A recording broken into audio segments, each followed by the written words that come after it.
So sino nakakita sa update ng Nepal? Nangyayari sa Nepal? Oo.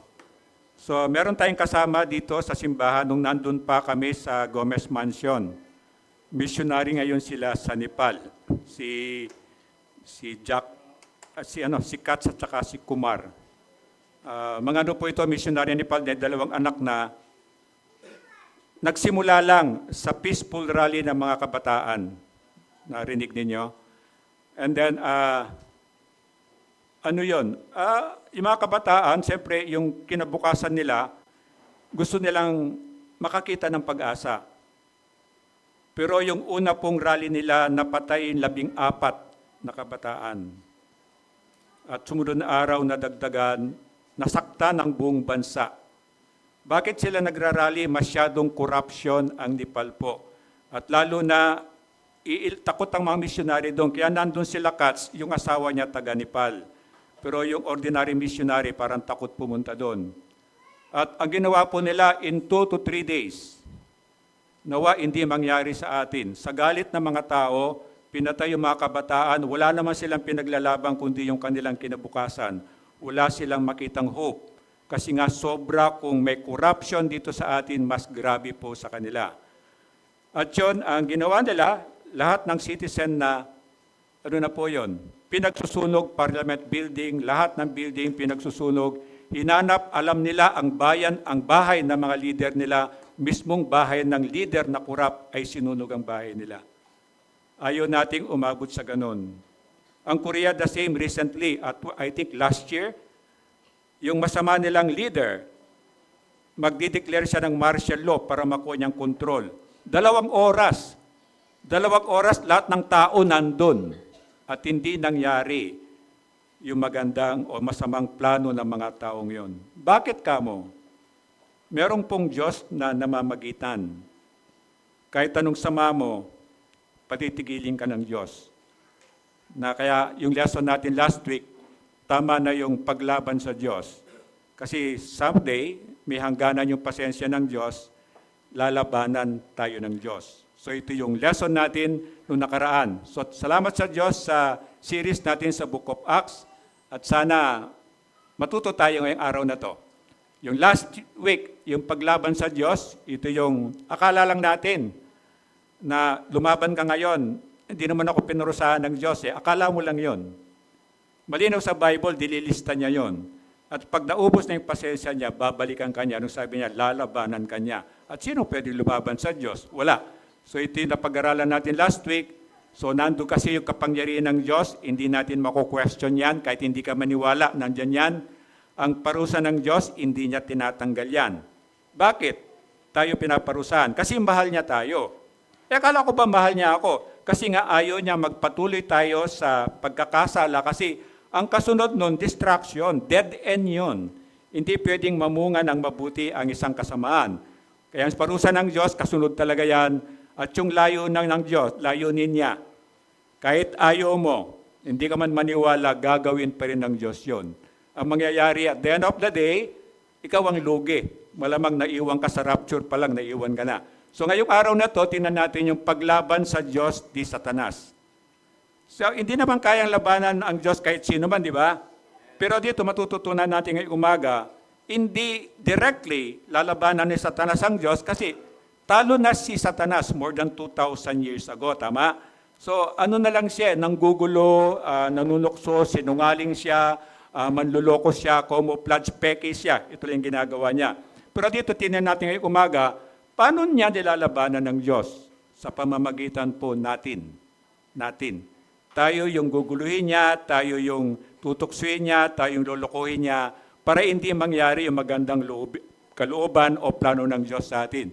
So tingnan natin sa Acts 13, 1 hanggang 13. Pwede po ba tayong tumayo bilang respeto sa pagbasa ng salita ng Diyos at sabay-sabay nating basahin. May mga propeta at mga guro sa iglesia sa Antioquia.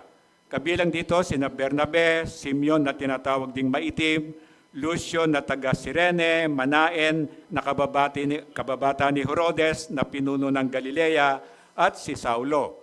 Habang sila'y daga-ayuno at sumasamba sa Panginoon, sinabi sa kanila ng Espiritu Santo, Ibukod ninyo sina Bernabe at Saulo. Sila'y pinili ko para sa tanging gawain inilaan ko sa kanila. Pagkatapos nilang mag-ayuno at manalangin, ipinatong nila sa dalawa ang kanilang mga kamay at sila'y ipinahayo na. Dahil isinugo ng Espiritu Santo sina Bernabe at Saulo, ay nagpunta sa Seleucia at buhat dooy sumakay sila sa isang barkong papunta sa Cyprus. Nang dumating sila sa Salamina, ipinahayag nila ang salita ng Diyos sa mga sinagoga ng mga Hudyo roon. Katulong nila si Juan sa kanilang gawain. Nilibot nila ang buong pulo hanggang sa Paphos. Natagpuan nila roon ang isang salamangkerong Hudyo na isang huwad na propeta, Bar Jesus ang kanyang pangalan. Kaibigan ito ni Gobernador Sergio Paulo, isang lalaking matalino. Ipinatawag ng gobernador sina Bernabe at Saulo sapagkat nais niyang marinig ang salita ng Diyos. Ngunit sinalungat sila ng salamangkerong si Elimas, itong pangalan ni Bar Jesus sa wikang Grego, upang hadlangan ang gobernador sa pananampalataya.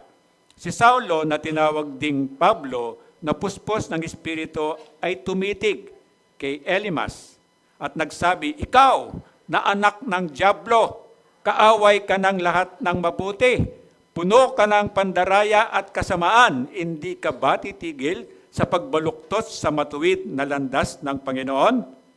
Ngayoy paparusahan ka niya. Mabubulag ka at pansamantalang hindi ka makakakita ng liwanag."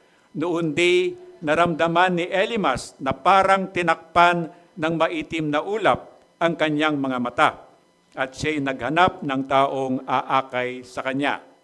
Sumampalataya ang gobernador nang makita ang nangyari at humanga siya sa katuruan tungkol sa Panginoon.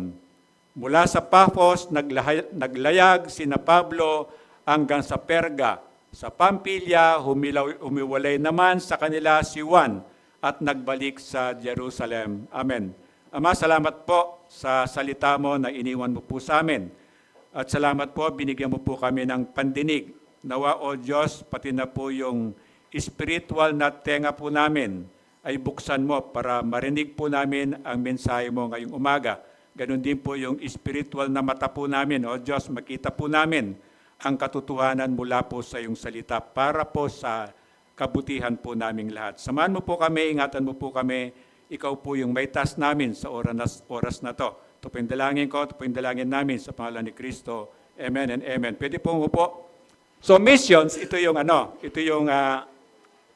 pangarap kong puso. As a missionary for 38 years, na missionary, wala akong hinangad kung saan man ako dadali ng Diyos.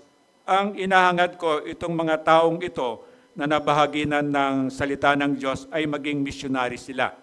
So parang dito sa atin, yung nabanggit ko nga sa Nepal, mag-boyfriend pa lang si Liakats tsaka si Kumar, nandun na po sila sa Gomez, yung pinanggalingan ng ECF. Ngayon may 2 anak sila, ginagamit sila ng Panginoon sa Nepal.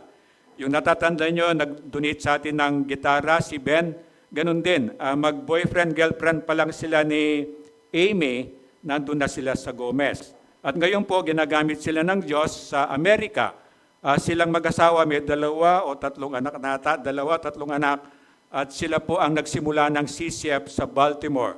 At meron tayong kasama na si Perry, na dito rin siya nagtatahit sa atin kung bakit may panggastos tayo. Nasa Canada naman po siya.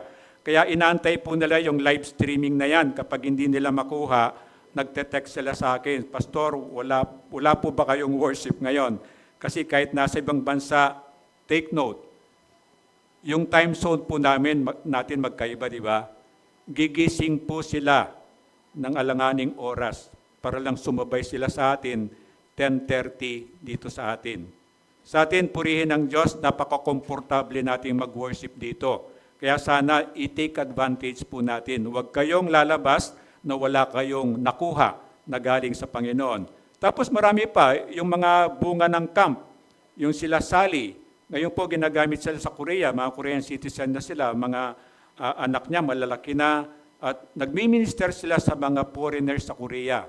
Mga Chinese, mga Bangladesh, mga Pilipino, mga gano'n. Kaya kung may mga pupunta po ng Korea, pwede ko po kayong i-link doon.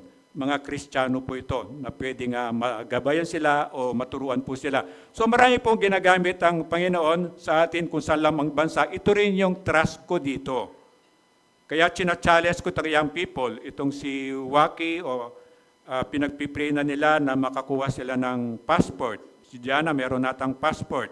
Kasi kung gusto mo magpagamit sa Diyos, hindi ka makakalabas ng Pilipinas kung wala kang passport. Kaya tayo, global mission sana, kayong mga kabataan, ito po yung pag-aaralan natin ngayon. Sana, ngayong umaga, kahit po tayo mga senior, hindi mo kailangan lumabas, pwede kang mag-adapt ng country.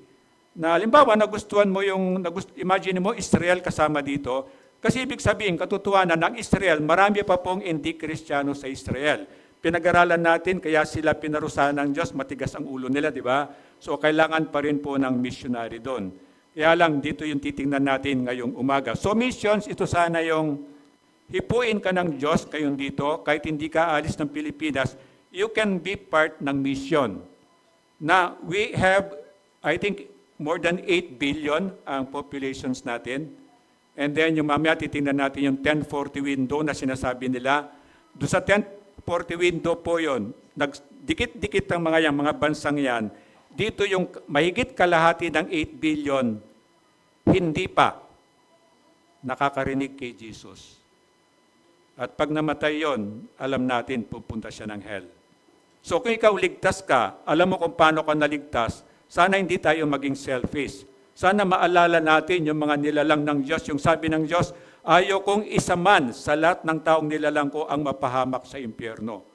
So kahit yung mga nagsisimba dito, pwede niyong pagtyagaan, yayain niyo, pwede niyong para kayong missionary dito sa Pasay o dito sa Metro Manila. So sana ito yung ibiyaya ng Diyos kayong umaga sa atin, magkaroon tayo ng sense of missions na hindi lang sa atin. Alam mo ba, sa experience ko, mas madaling mag-share ng gospel sa ibang bansa kaysa Pilipinas. Dito, nagsisimula pa lang ako, ay narinig ko na po yung pastor. Tapos wala pa ako sinasabi tungkol kay Jesus, nag-i-intro pa lang ako. Sabi niya, Pastor, ipagpe-pray ko po yan. Hindi pa nga narinig yung magandang balita. Kaya sa experience ko, ang hirap mag-evangelize ng Pilipino. Tapos, ginawa mo nga lahat, di ba? Kulang na lang, paypayan mo, ay wag na kasi lalo matutulog. Kulang na lang talagang sumayaw ako dito, kulang na lang tumulay ako sa alambre para lang makuha yung attention ba. Pero alam niyo po, halimbawa na lang sa China, para makapasok ako ng China, nag-enroll ako na nag-aaral ako ng Mandarin. Para makapasok ako sa pinaka-number 1 university ng China, doon po minomold yung mga leaders ng China.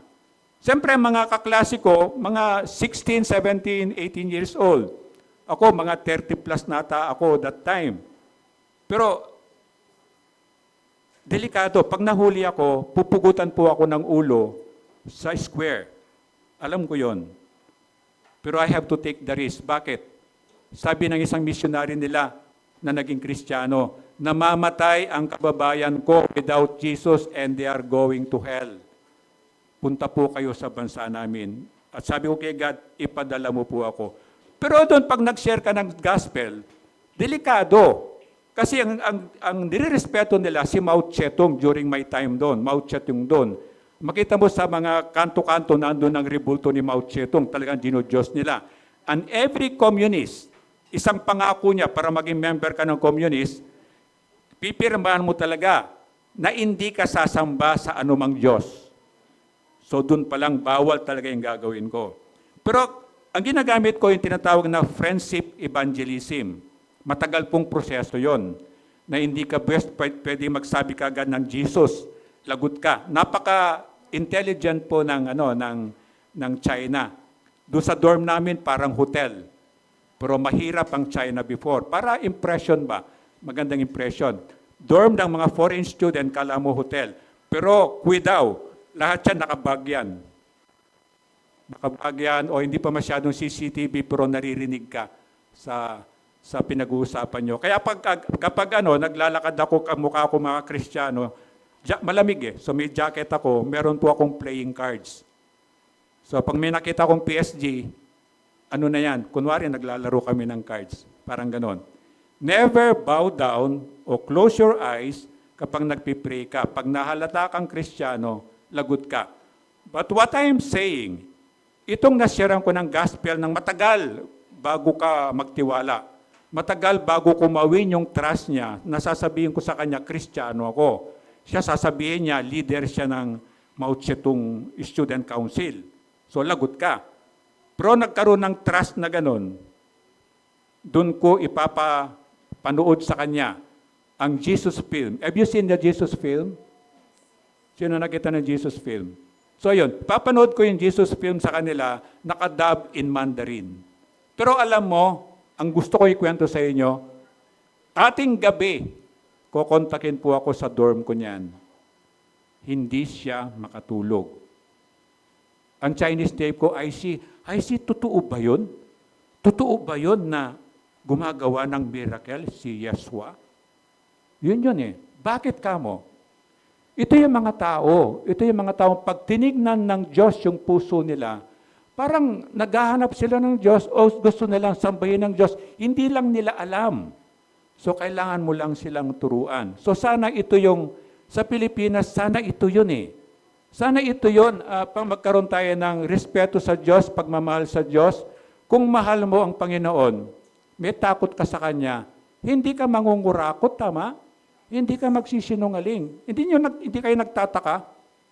Hindi naman lahat. May mga leaders tayo, nag-aral yan.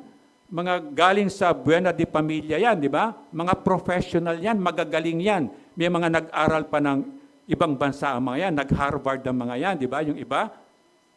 Pero ang question doon, bakit siya nagnanakaw? Because wala ang Diyos. So kung titingnan ni Jesus yung taong yon, hindi magagalit si Jesus eh. Ano mararamdaman din ni Jesus? Remember when Jesus saw the multitude, na 5,000 yung men, plus men and women, mga 25,000 yung ganong crowd. Ano naramdaman ni Jesus? When Jesus saw the multitude, sabi niya, He felt compassion. Naawa siya. Ito sana ang puso ng Kristiyano. Maawa ko sa bansa ko, maawa ko sa mga corrupt officials namin. So ang gagawin ko, ipapanalangin ko yan, sana magkaroon sila ng takot sa Diyos at hindi na nila gagawin yon. So ito yung 1040 window. Ito luma po yan. Pero I think ang latest, more than 4 billion. Ito yung 1040 window na tinatawag nila. Na nandito yung never heard si Jesus. So ito yung challenge sa mga mission church katulad natin. Na hindi lahat, kasi pag lahat, wala na akong kasama dito, yung pipiliin lang ng Diyos na paggamit ka po. Kapag sinabi ng Diyos, punta ka diyan, gagamitin ka, huwag ka pong matakot. Diba sabi niya, go and make disciples of all nations. Sabi niya, baptize them in the name of the Father and the Son and the Holy Spirit. Teach them to obey my command. Sabi niya, don't worry, kasama kita. Hanggang sa dulo ng daigdig. Hindi lang dito sa Pasay, hindi lang sa Pilipinas, hindi lang sa East. Dito po yung, I think ang latest 4 billion. Kasi ang sabi, more than half ng population natin, unreached pa yon. Yung UPGS, yung unreached people groups po yan. And then anong mga bansa yan? Pinili ko lang yung kabisado natin, pero marami pa dyan, kaya lang di naman natin alam yung iba. At least yung dito lang, na alam natin, Brunei, Cambodia, China, Hong Kong, China, Macau, Egypt, Ethiopia, India, Indonesia, Iran, Israel, Iraq, Japan, Jordan, North Korea, Kuwait, Malaysia, Maldives, Mongolia, Morocco, Nepal, po nangyayaring gulo ngayon. Pakistan, Qatar, Saudi Arabia, Taiwan, Thailand, United Arab Emirates, and Vietnam. Marami pa po dito, pero at least dito familiar. I think some of you nakapunta na sa mga bansang ito. So nakita nyo, wala yung South Korea. Bakit? More than 80% ng population ng South Korea are born-again Christians. At sila po, isa sa pinakamahirap na bansa. Siguro mga 30 o 40 years ago lang, napakabilis nilang umasenso. As sila yung favor ng buong mundo, if you are a Korean, sa buong mundo, you don't need a visa. You are welcome. Trusted sila. Bakit? Because of God. And then makita mo, bakit hindi lahat ng China? Bakit ito na lang? Dahil po sa China, ang tawag namin alikabok ministry. Alam mo yung alikabok, kahit takpan mo, di papapasok niyang alikabok. Ganun po nangyari sa salita ng Diyos. During my time nandun ako, ano po yun? Underground ministry. Hindi kami pwedeng kumanta ng malakas, baka marinig kami. Na-imagine mo na yung kakanta ka, talagang pabulong. Gusto mong kantaan ng Diyos, pero pabulong. At hindi pwedeng, pero ngayon allowed na ang ganitong gathering, pero meron kang manuscript. Pag nagsalita ka, huwag kang lalabas dito, lagot ka. So, papag-aaralan nila yon at pag may nakita silang against sa kanila, lagot ka. So, ngayon, ang challenge ko sa inyo,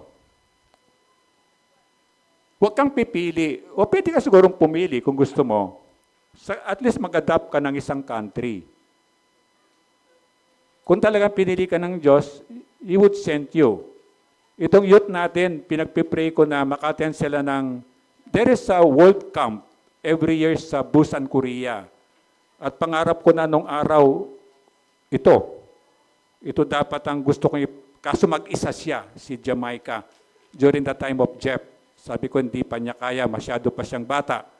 So, pwede po kayong umpisa doon sa World Camp. Itong year na World Camp na to, once a year ginagawa nila, natigil yan during the COVID. And I want you guys na you take advantage. Yan yung mga nandun, no? Yan si Teacher Cecil. I hope merong makapagpadala ang simbahan natin si Jaisel. Yan. Kahit hindi mag-solicit ang mga yan, kaya nilang bumili ng piso pair lang naman eh. Alam mo yung piso pair, pamasahe mo piso. And then pabalik sa Pilipinas, piso. Totoo po yun. Marami ako nakuha nun. So ito, ang point ko, by the grace of God, mag-adapt kayo ng country. Dito pa lang ipag-pray nyo, i-google nyo, i-chat GPT nyo yung country na yan, makita yung sitwasyon nila, you pray for them. You are being a missionary in that sense. And then ito yung kung bakit takot ang missionary. Kasi ang natitirang 1040 Windom na yan ay mostly Islam, yung non-religious, and then yung Hinduism at Buddhism. At alam natin na medyo mahirap yan. Kaya pag dito, halimbawa, sinong gustong maging missionary sa Amerika? Siguro dahil magtataas, di ba? Pero pag sinabi, sinong gustong pumunta doon sa ganitong lugar, tatahimik po yan. But anyway, don't worry. Ang kapangyarihan ng Diyos ay sapat para mangyari yung magandang dapat mangyari. So pag-aaral natin ngayong umaga, yung simbahan para sa mundo, sana ito yung maging direksyon ng ECF o kayong mga leaders, dapat makinig kayo sana.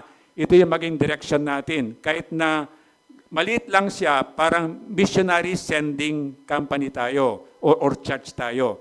Marami na tayong kasama dito na ginagamit ng Diyos sa iba-ibang lupalop ng mundo. Kahit sa locals po, marami tayong, remember sila Teacher Elma, katayap natin sila pero sa taga Bicol naman na mga yan. So ito yung mission work. So itong paglaban ng Diyos ni Satanas, merong 5 punto, puspos ng banal na espiritu, maka-Diyos na paglilingkod, maka-Diyos na layunin, o ito yung missions, at paglaban ng Diyos, paglaban sa Diyos ni Satanas at tagumpay mula sa Diyos. So una, yung puspos ng banal na espiritu. Alam natin ang bawat isa sa atin dapat puspos tayo ng Holy Spirit. Sabi niya, may mga propeta at mga guro sa iglesia sa Antioquia, kabilang dito sina Bernabe, Simeon na tinatawag ding maitim, Lucio na taga Cirene, Manaen, nakababata ni Herodes na pinuno ng Galilea at Saulo. So lima rito ang ginamit sa kwento sa Bible. And then napakataas ng high standard. When you want to serve God, hindi po pwedeng barabara. At parang dito, ginagaya natin sa Acts, kailangan nilang mag-elect ng 7 leaders. Ang leaders na to, of course, mga lalaki ito, kasi merong ego ang lalaki. Kapag ang babae nagturo sa kanya, medyo na na-offend yan. Given po ng Diyos yun. Hindi sa may favoritism ang Diyos, kundi kasi kailangan ang mag-leader talaga ang lalaki, kaya binigyan niyang ganong karakter. So yung high standard niya, katulad sa mga leader na to, man of one wife. So, dinidiscourage talaga o hindi talaga high standard yung multiple na marriage. Yung divorce, ayaw talaga ng Panginoon yon, yung hiwalay. So, ito yung mga high standard niya, ugali, karakter, yung mga yan, makikita natin sa ibang studies natin. And then, pangalawa, maka-Diyos na paglilingkod. Yung paglilingkod sa Diyos, hindi bara-bara. Yung maka-Diyos, di ba marami tayong pinag-aralan na kung magbibigay ka ng regalo, halimbawa ang regalo mo, mansanas. Ay, hindi mansanas, wala tayong, hindi maganda yung mansanas sa Pilipinas, di ba? So, magre-regalo ka ng saging na lang. Magre-regalo ka ng saging sa presidente natin, di ba? Ano sa tingin mo ibibigay mong saging? Malalaki? Maitim? Meron ba saging na maitim? O the best, di ba? So ito yun eh. Yung paglilingkod natin sa simbahan. Of course, halimbawa, sa simbahan, naglilinis ka ng kubeta. Naglilinis ka ng CR. Sa bahay mo, naglilinis ka rin, di ba? Pero makikita mo yung difference eh. If you are doing yung paglilinis mo sa simbahan para sa Diyos, medyo may kakaiba eh. Anong kaibahan nun sa tingin ninyo? Ang kaibahan nun, pagmasdan mo, hindi ka napapagod. Pagmasdan mo, hindi mo naamoy yung mabaho, hindi ka nandidiri, hindi ka nagagalit, hindi ka na-stress, di ba? Pero pagmasdan mo, kapag naglilinis ka ng CR sa bahay, di ba, wala ka pa nga ginawa. Ang dami mo sinabi, di ba? There's a big difference. Lalo na, kapag tinignan ng Diyos ang puso mo, na you are doing that for the glory of God. Lahat po. Kung paano mo pinapaliguan yung anak mo, paano mo binibihisan yung anak mo, believe me. Isipin mo habang ginagawa mo yung luto mo, iniisip mo ang Diyos. Hindi lang po sasarap yun. Kasi nakikita ng Diyos yung sa puso natin. So kung ito yung i-apply lang natin, na lahat ng ginagawa natin ay ginagawa natin na paglilingkod sa Diyos, banal yan. Sa tingin mo may magnanakaw? O sa tingin mo may mangungupit? O sa tingin mo may magagalit ng walang dahilan? Yun eh. Ito yung kulang sa atin. Ang kulang talaga sa equation, ang Panginoon. At lalo na, Pilipino, alam ko na yan, Pastor. O nga alam mo, pero naniniwala ka ba? Meron ka bang relationship kay Jesus? That's the big difference. And then sabi niya sa habang sila nag-aayuno at sumasamba sa Panginoon, sinabi sa kanila ng Espiritu Santo, ibukod ninyo sina Bernabe at Saulo, sila'y pinili ko para sa tanging gawain inilaan ko sa kanila. Naniniwala ka ba kung bakit ka nandito?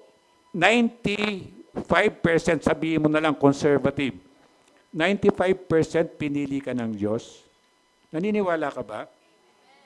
Kasi ang daming tao sa baba.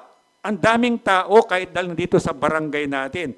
Pero the fact na nandito ka, lalo na yung mga hindi taga rito sa Pasay, huwag nyo silang abangan mamaya, kung teritoryo mo to. Yung hindi taga Pasay, namamasahe pa yan para pumunta dito. Diba? Yung iba naglalakad pa. Ito yun sa tandaan mo, pinili ka ng Diyos, meron siyang magandang layunin sa iyo. At sana, bigyan mo ng pagkakataon ng Diyos na mangyari yon. Anong bibigyan yung pagkakataon sa Kanya? Makinig ka lang po at sumunod ka at makikita mo yung bunga nun o resulta nun. Kasi meron siyang tanging gawain na inilaan sa atin. Kasi kahit sa Facebook na lang, yung contact mo, sir, hindi ko contact yon. Malamang ako lang kilala ko.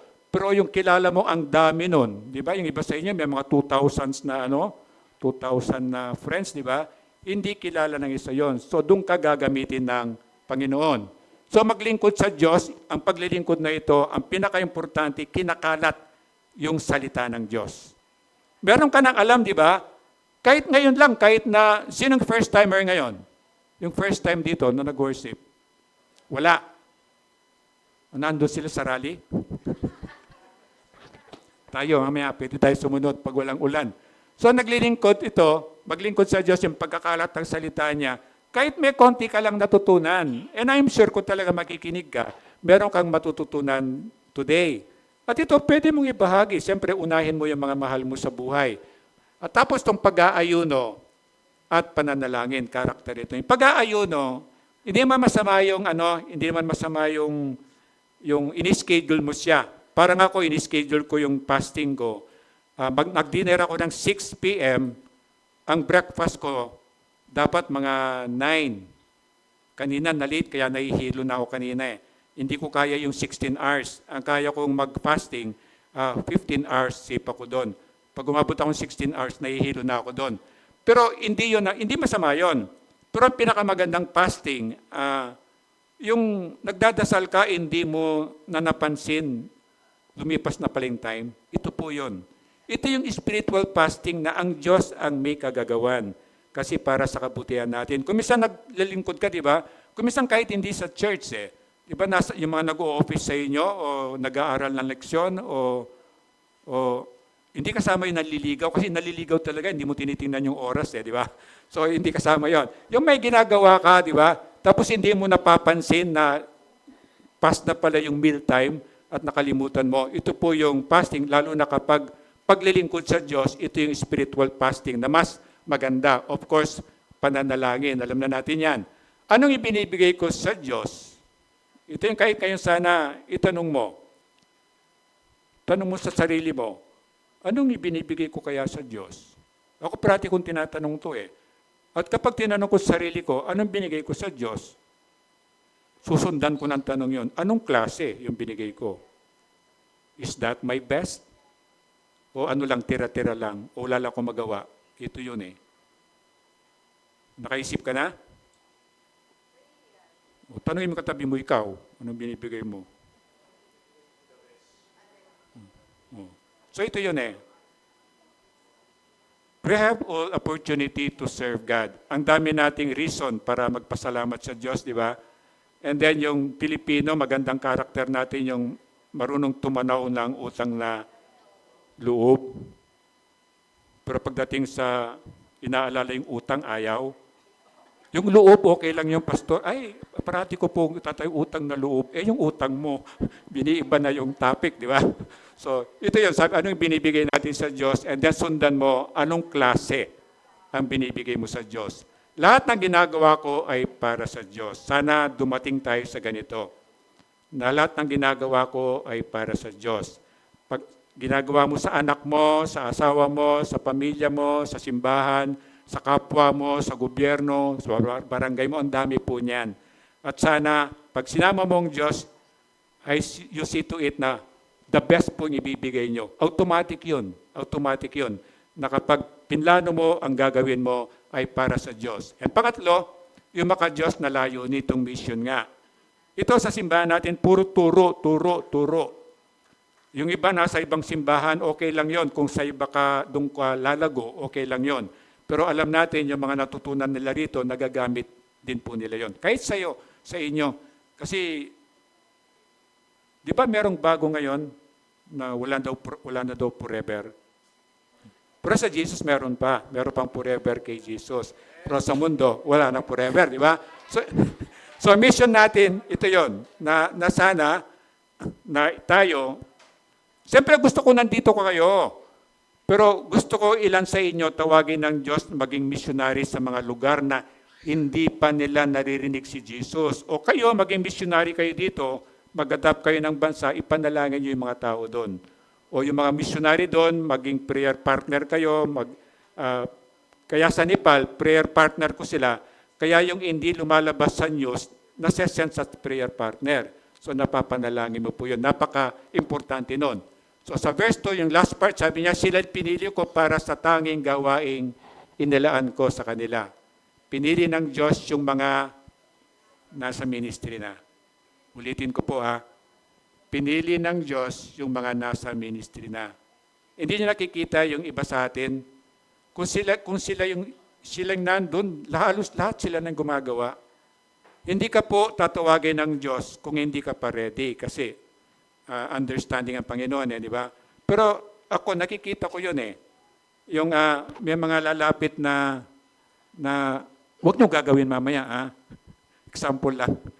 Pastor, ano pong pwede kong itulong? Ano pong pwede kong gawin? At binibigyan tayo ng instinct ng Panginoon, natututukan ko yung taong yon. Nakita niyo yung bata na tumutugtog doon? Wala naman siyang alam talaga, di ba? Pero ano siya, nandun yung desire niya na maglingkod kay God. So, nilagyan ko ng upuan doon, kahit na nag-iingay lang talaga siya, parang gano'n. So, ito po yun eh. Ito, be involved. At pag nag-involve ka, ano po yun?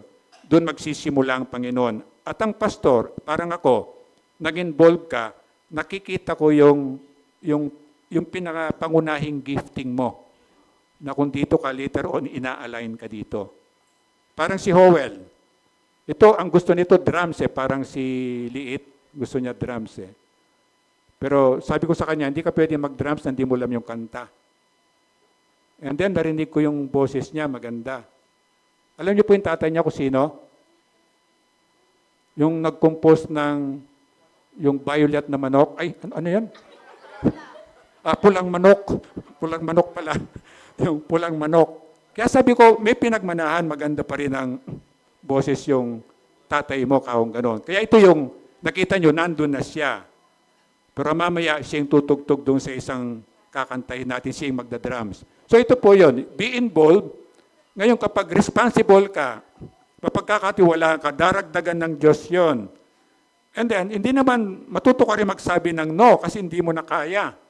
Kaya ako minsan, utos na lang dito, hindi ko na kayang gawin yun. So ito po yun, yung mga nasa ministry na, try to involve. Ang pinakamadaling ma-involve sa assering. Mag-aser. Ito yung pinakamadali. Hindi kailangan ng training sa assering. At marami sa mga pastor, isa na ako doon, nagsimula sa assering. Ito yung ginagamit ng Panginoon. Pagkatapos nila mag-ayuno at manalangin, ipinatong nila sa dalawa ang kanilang mga kamay at sila'y pinahayo. Ito yung sending prayer pag ikukomisyon na yan sa ibang lugar. Dahil sinugo ng Espiritu Santo, sina Bernabe at Saulo ay nagpunta sa Seleucia at buhat doon sumakay sila sa isang barkong papunta sa Cyprus. Remember, si Bernabe, taga Cyprus yan. Taga ron talaga siya. At nang dumating sila sa Salamina, ipinahayag nila ang salita ng Diyos sa mga sinagoga ng mga Hudyo roon. Katulong nila si Juan sa kanilang gawain. Remember, itong si John, ito yung si John Mark. John Mark, later on makikita niyo sa Bible na ito yung tinawag na taksil. Tinawag na taksil o ano. Kasi nga, dito makikita natin siya yung naapektuhan sa ginawa ng devil. Alam mo, parang pag napikon ka, di ba? Anong gagawin pag napikon ka? Pag napikon ka, anong ginagawa mo? Umuwi ka na lang, di ba? Nagbo-boycott ka at inuuwi. At dito nangyayari tayo. Pero si John Mark, napaka-importante sa Bible yan, o si Juan, na tinatawag din na Marco. At pangapat, paglaban sa Diyos, ito na yung titingnan natin paano lumaban si Satanas sa Diyos. At doon natin makikita at matututo tayo na mag-ingat tayo kasi tayo yung gagamiting springboard ng devil bilang paglaban niya sa Diyos. 6, sabi niya, nilibot nila ang buong pulo hanggang sa Papos. Tatagpo nila roon ang isang salamangkerong Hudyo na isang huwad. Anong huwad? Peke na propeta.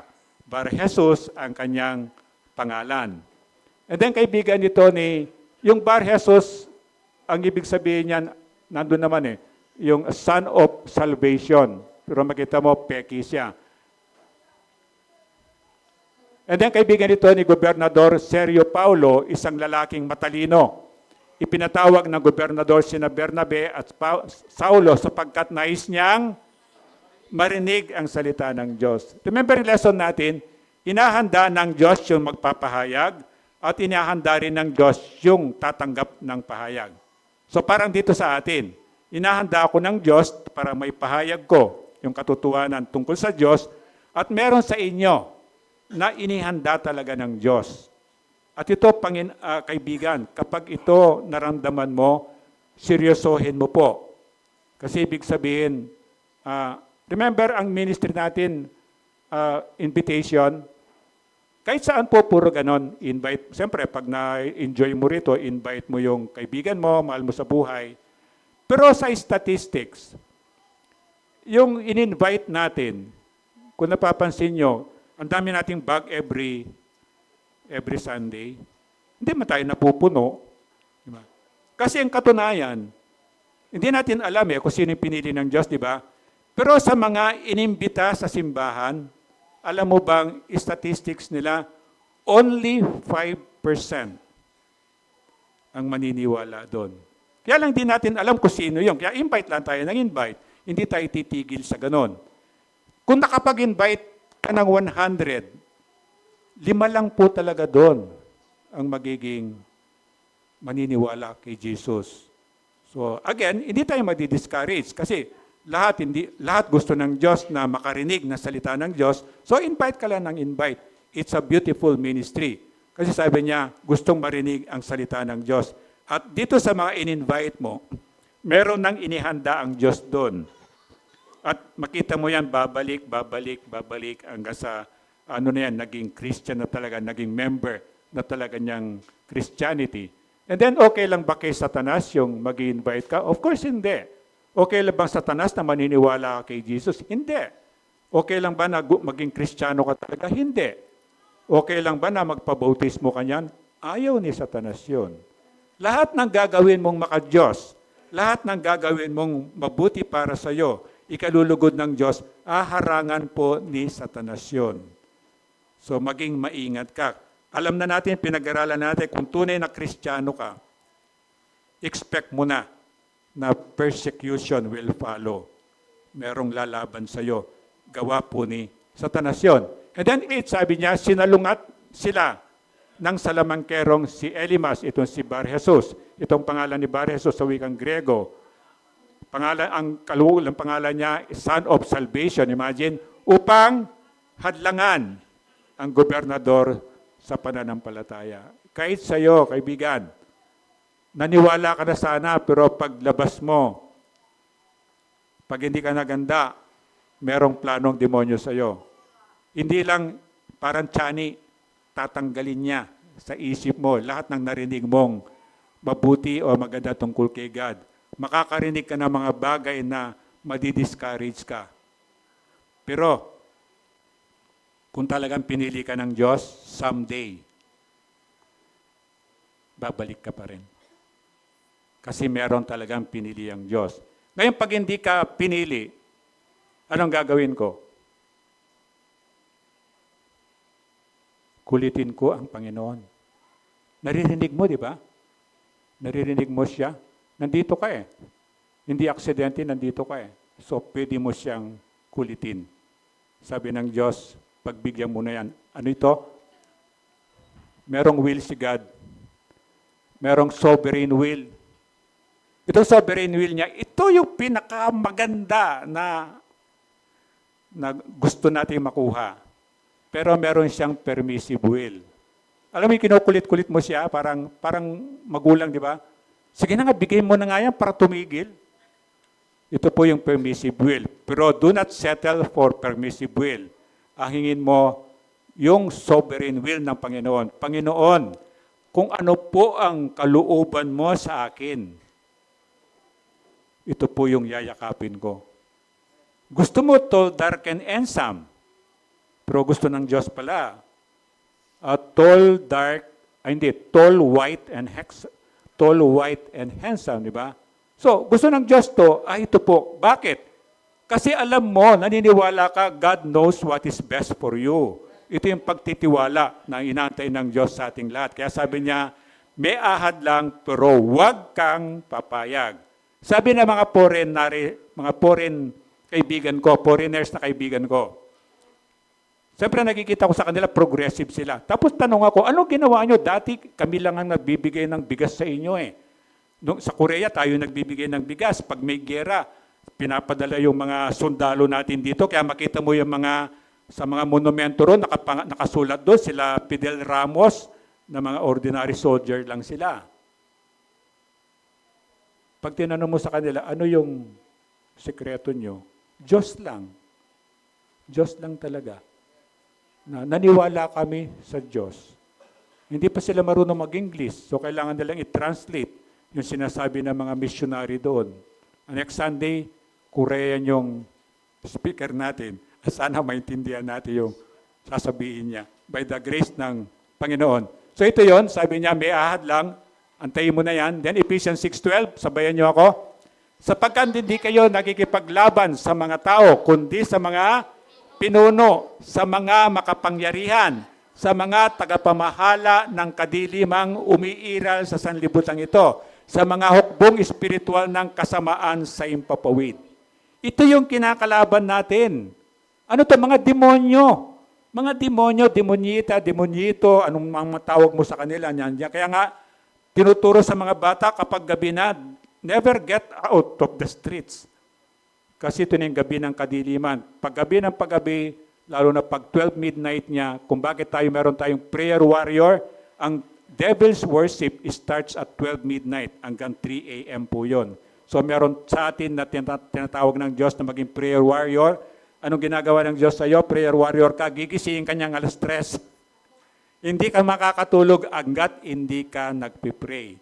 Ibig sabihin, you are chosen to be a warrior ng Panginoon. So ito yung kalaban natin. Without Jesus, kaya ba natin yan? Hindi. Kasi they are created as an angel before, di ba? Meron silang kapangyarihan. Nung magkasala sila sa heaven, isang kasalanan lang, wala silang forgiveness eh. So, nagiging fallen angel na. Ang siste, hindi tinanggal ng Diyos yung kapangyarihan sa kanila. So, ginagamit nila yun sa kasamaan. So, without Jesus, hindi mo sila kaya. Yung mga demonyong yan, hindi mo talaga sila kaya. And then 1 Timothy 4:1, sabi niya, maliwanag ang sinasabi ng Espiritu na sa mga huling araw ay tatalikuran ng ilan ang pananampalataya. Susunod sila sa mga mapanlinlang na espiritu at sa mga katuruan ng mga demonyo. Alam mo yung mapanlinlang na espiritu yan? Lalo na sa generation yung ito. Ha? Ever since naman, kahit na mas Sodom, Gomorrah, ganun na yon eh. Alam mo yung, this is the seducing spirit. Alam mo yung seducing spirit? Do you know that yung seducing spirit, yung tinutuksa ka para magkasala ka? Ang kasalanan, number one weakness ng tao is sexual sin. Ito po yun. Kaya ito minsan, nilagyan namin ng ganito dapat itong pew natin. Dapat diretso yan eh. Alam mo kung bakit? Hindi mo maiiwasan. Nagpipreach ka rito, biglang may mga bumubuka-bukang ganon. Yung mga yon. This is the seducing spirit. Hindi po yung tao. Hindi po yung tao. This is a devil spirit, pupunta kung saan-saan para sirain niya ang isang tao sa pamamagitan niyang isiseduce niya yon hanggang sa magkasala yon. At lalo na po sa mga minister. Hindi ka nagtataka. Commercial ng tuna. Ano ba yung tuna? Isda. Oh, makita mo yung model ng tuna. Bakit siya nakahubad? Ano kinalaman doon sa tuna, di ba? Doon mo makikita eh. It is a deception. At this is the seducing spirit na ginagamit ng mundo para tayo ay bumagsak. Paano tayo babagsak? Paano tayo lalayo sa Diyos? Every time na magsisin tayo, napapaluyo tayo sa Diyos. Remember sabi ng Bible, do not give the devil a footstool. Anong footstool? Di ba yung tungtungan? Kasi ang devil, napakaliit lang niya. Na, sabi nga, parang kulisap nga lang yan eh. Kaso, for one sin, nagkasala ko, hindi ko yung sinettle with God, para nagkaroon siya ng tungtungan dito, di ba? Ganito na siya. And then, hindi ko sinettle yung kasalanan na yon. Nagkasala akong pangalawa, nandito na siya. And then, nagkasala pa ako, hindi ko kinonversion, hindi ko hiningi ng tawad, hindi ko pinagsisihan. And then, nandito na siya. And later, pag dito, di ba, hawak na niya ako rito. And then, later on, makita mo, slave ka na ng devil. Kasi, bakit? Sabi ng mga foreigner, pinabayaan nyo kasi. Bakit kurap ang mga officials nyo? Pinabayaan nyo kasi. Pumayag kasi kayo. Bakit kurap yung ibang pulis natin? Na dati para lang silang butiki, ngayon para ng... Hindi, buhaya nga daw eh. Buhaya na, lumaki na eh. Yung butiki naging buhaya na, di ba? Bakit? Sabi, pumayag kayo eh. Eh kung minsan, huwag ka nalalayo, kayo pa yung nagkukurap sa kanila, di ba? Kapag nahuli ka, para hindi ka nalang ikaw na mismong mag-offer ng suhol. Alam natin na pinagbabawal ng Diyos yung bribery o pagsusuhol. Bakit? Sinisira mo yung karakter ng taong yon. O kayo mga magulang, pag hindi kayo nag-ingat, bata pa yung mga anak nyo, tinitrain nyo na silang sinusuhulan nyo sila. Di ba? Pag sinabi mong, bili mo nga ako ng shampoo sa yung sukli. O, ang bilis niya, di ba? Para siyang si Mr. Plus. Pero kapag inutusan mo, alam niya magkano yung shampoo, wala siya sukli. Mamaya na! Sabi, di ba, yung mga ganon? Tapos magagalit ka na pag lumaki yun, tumatanggap na suhol. Ikaw yung nag-train sa kanya. Bata pa, sinusuhulan mo na yan, di ba? So ito yung Panginoon sabi niya, katuruan ng demonyo, mag-ingat kayo dyan. Sabi niya sa 2 Timothy 3:8, sabayin niyo ako, at tulad ni na Jannes at Jambres na sumalungat kay Moises, sila ay sumalungat din sa katotohanan. Wala silang iniisip sa kabutihan at hindi tunay ang kanilang pananampalataya. Yung tunay. Sana kahit ngayon.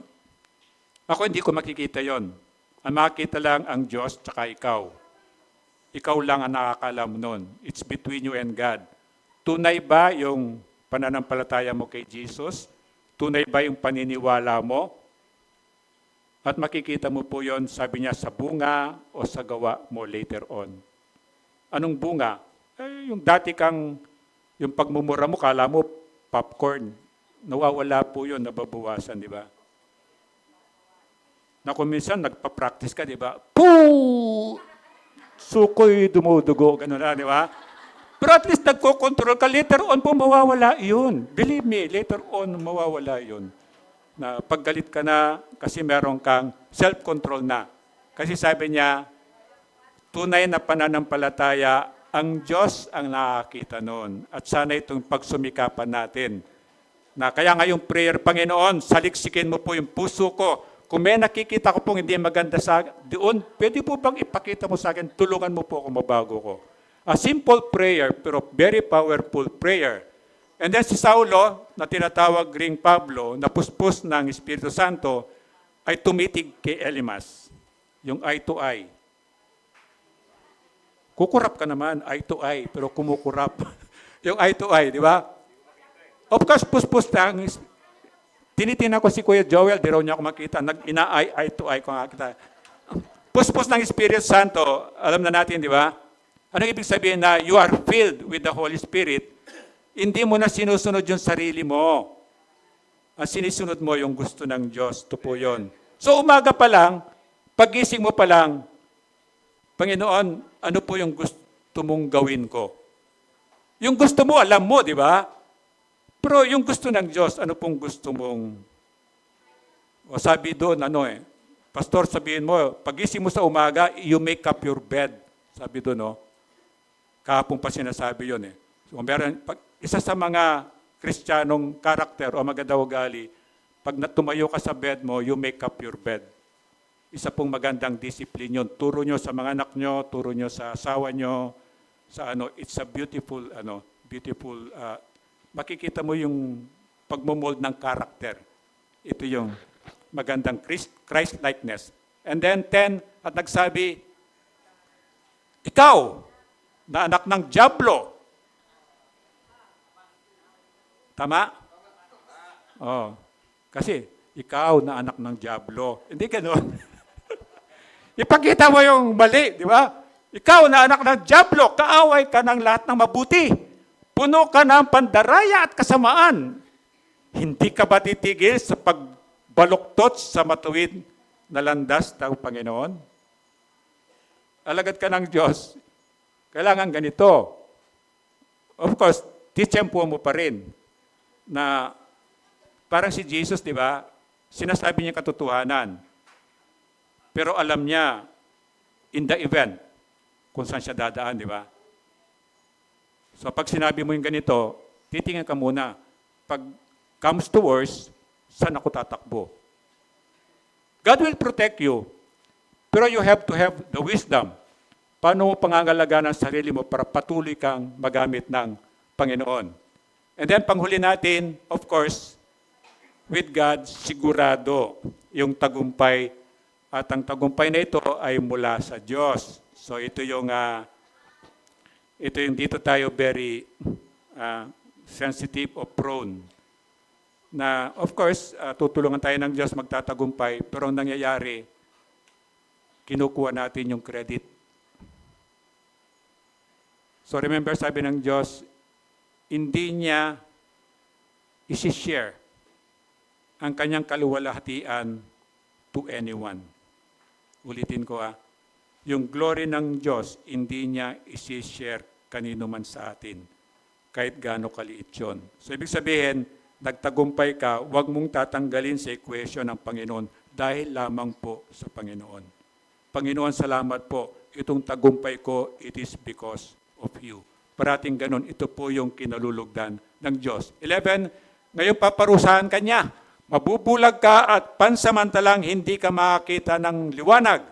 Noon day, naramdaman ni Elimas na parang tinakpan ng maitim na ulap ang kanyang mga mata at siya'y naganap ng taong aakay sa kanya. So ito po yun. Sure yung kaparusahan niya, pero tayong mga missionary o mga lingkod, as much possible, gagawa tayo ng paraan, hindi natin ahayaan, ahadlang ang demonyo. And then sumampalataya nga ang gobernador na makita ang mga nangyari at humanga siya sa katuruan tungkol sa Panginoon. Imagine mo, isang kaluluwa ang naligtas. At that moment, nagre-rejoice ang mga angels sa heaven. Tayo din po, pwedeng gamitin ng Diyos, kaya lang i-anticipate nyo na, expect nyo na. The enemy will not just allow you. Pero don't worry, gagawin mo siya by the book, by the numbers, by the grace of God, by the power of God, sigurado po yung tagumpay. Anong tagumpay? Hindi mangyayari yung masamang plano ng devil, pero mangyayari yung mabuting plano ng Diyos. Ito yung kaligtasan ng isang kaluluwa. At mula sa Papos, naglayag sina Pablo hanggang sa Perga. Sa Pampilya, humiwalay naman sa kanila si Juan at nagbalik sa Jerusalem. Si John Mark, siya yung naapektuhan. Sabihin natin natakot, wala sinabi rito, pero natakot. Pero ginawa niya, dapat sasama siya. Tapos na sa Jerusalem, di ba? And then dadalhin ang ebanghelyo, salita ng Diyos sa Judea, sa Samaria, and then to the ends of the earth, di ba? Dapat kasama si John Mark. Pero dahil sa nangyari, ano man ang dahilan nun, umuwi na lang siya sa Jerusalem. Pero sa future lesson natin, makikita natin na i-restore ng Diyos si John Mark. Di ba tinawag siyang parang taksil? Inawanan mo kami. Then dumating yung time, si Paul at saka si Bernabe magkasama tandem sila sa ministry, di ba? And then sabi ni Bernabe, isama natin si John Mark. Ayun ni Paul, taksil yan. Dati iniwanan na tayo yan, di ba? Nakita niyo ganon. Halos mag-away pa itong dalawa. And then ginawa ni Bernabe. Remember Bernabe? Siya yung ang meaning ng pangalan niya, yung son of encouragement. Yung tagka-encourage ba, pag nawawalan ka ng pag-asa, bibigyan ng pag-asa. So ginawa ni Bernabe, sa future lesson natin to, ginawa niya, sige, hanap ka na ng kasama mo, sabi niya kay Paul o kay Saul. Sabi niya, sama ko na lang si Bernabe. At doon nirestore siya ng Panginoon. Kasi alam ng Diyos, dito pa lang sa una, tumutulong na siya kahit wala siyang title, kahit wala siyang tumutulong siya. So the same po sa atin dito. Kung nagwawalis ka dyan, nagugas ka ng plato dyan, o nananalangin ka, ano man yung ministry mo, pantay lang po tayo. Kahit ako'y nagpipreach, ikaw naglilinis ka ng CR, pantay lang po tayo sa Panginoon. Ang importante, we are body of Christ, we serve God. Parang may kamay sa atin, may bibig, meron tenga, parang ganon. So hanap ka ng magagawa mo para sa Panginoon. So panghuli, sabi niya 1 John 4:4, sabayan niyo ako, mga anak, kayo nga'y sa Diyos at napagtagumpayan na ninyo ang mga huwad na propeta, sapagkat ang Espiritong nasa inyo ay mas makapangyarihan kaysa Espiritong nasa makasanlibutan. So pag Kristiyano ka, nandun ang Holy Spirit, don't worry. Nagkakamali ka, pero don't worry. God will finish. Tatapusin ng Diyos kung ano man ang sinimulan niya sa iyo. Kasi ito yung Diyos natin na tapat sa atin.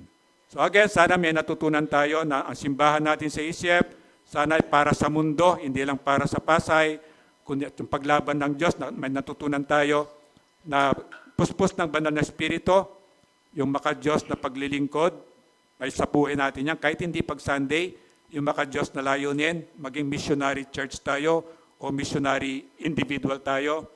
At yung paglaban sa Diyos niya, Satanas, pinupuntirya kanya. Pinupuntirya tayo.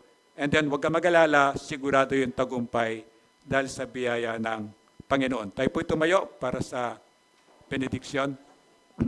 Ang maraming Diyos, tunay nga po na napakabuti mo po sa amin, kaya salamat po sa salita mo na naipahayag po ngayon. At idikit mo nga po ito sa puso't isipan po namin. At yun nga po, nakikita mo po yung bawat puso namin. Kung meron po sa amin na hindi pa tunay na nanampalataya sa iyo, pinapanalangin ko po, Diyos, sa pangalan ni Kristo, hipuin mo po itong taong ito.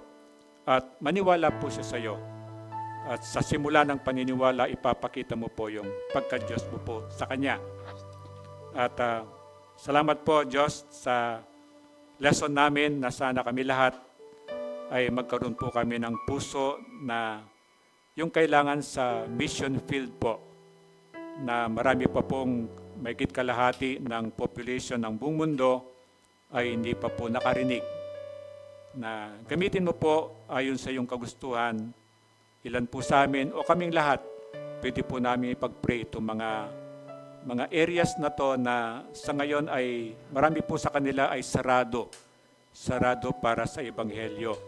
Kasi iba po yung kapaniwalaan nila. Pero sila din, Panginoon, ay nilalang mo.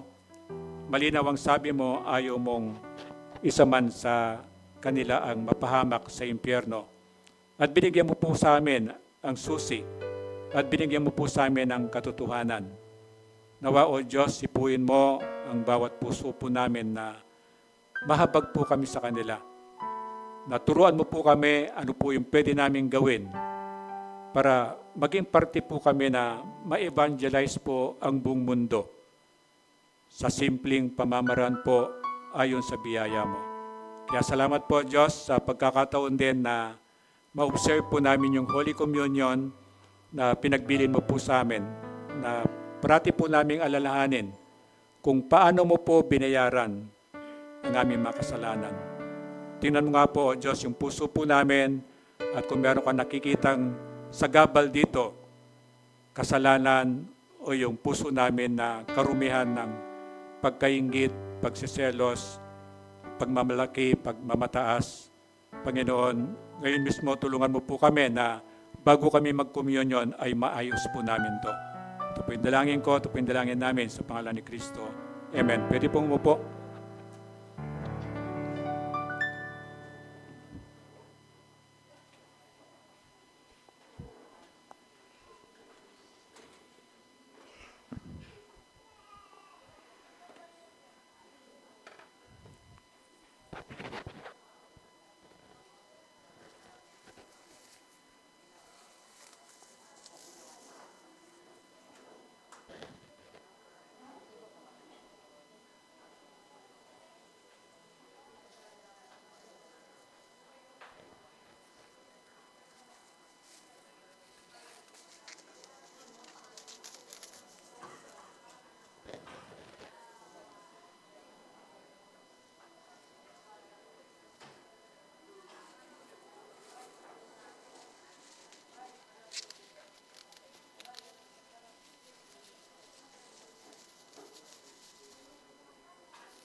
Gusto na yung kamay mo.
Punta ka rito.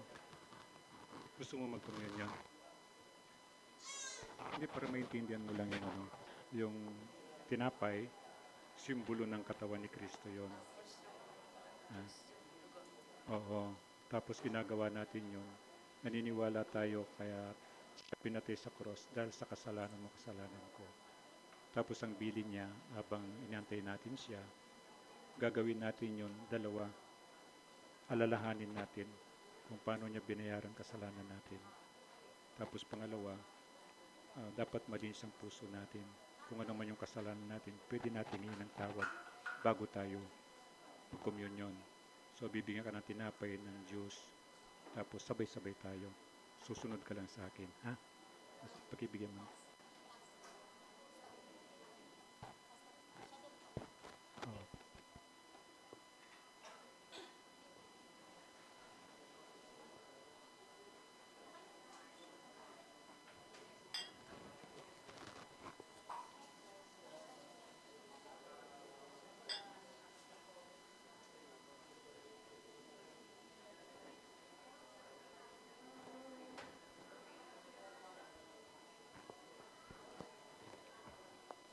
Lahat po nabigyan. Pag hindi kayo nabigyan, pwede kayong para mapunta yung usher.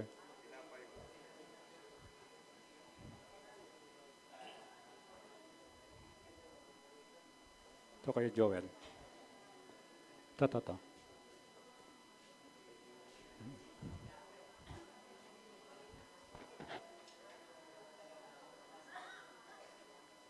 So again, yung para sa iba, mga bata makinig, ang tinapay, simbolo ng katawan ni Kristo, di ba? Siya yung tumanggap ng kaparusahan natin. Tapos yung juice, simbolo ng dugo ni Kristo. Kasi kung walang tutulong dugo, kasing kabayaran ng kasalanan ay kamatayan, ang dugo ay simbolo ng buhay, hindi pwedeng mahugasan ang kasalanan natin. So bilin ni Jesus, alalahanin natin kung paano niya binayaran ang kasalanan natin kapag communion, abang inaantay natin siya. Kasi kaya siya pinatay, dahil sa kasalanan natin, wala naman siyang kasalanan eh.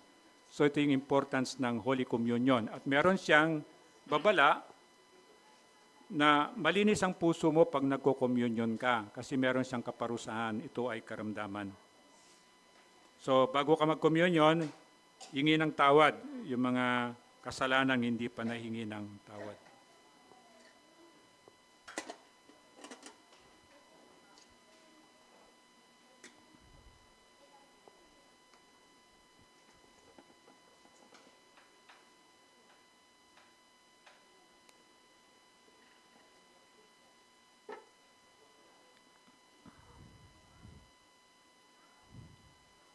So lahat po meron na, pwede yung itaas yung tinapay, pwede kayong sumunod sa akin. Panginoong Yesus, salamat po.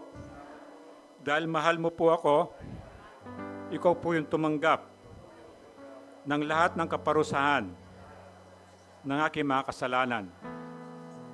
Salamat po sa pagmamahal mo sa akin. Ito po yung dalangin ko sa pangalan ni Kristo.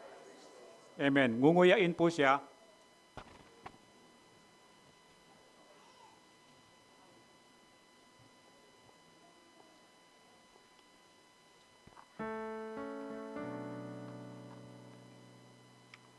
Pakitaas po yung cup. Sumunod kayo sa akin, Panginoong Yesus, nang dahil sa dugo mo na tumulo para sa akin, ay nahugasan po lahat ng karumihan ko na dulot ng mga kasalanan ko. Ginagawa ko po ito bilang pagsunod sa utos mo na habang inaantay po kita, parati ko pong alalahanin kung paano mo binayaran ang aking mga kasalanan. Salamat po, Diyos. Ito po yung dalangin ko sa pangalan ni Kristo. Amen.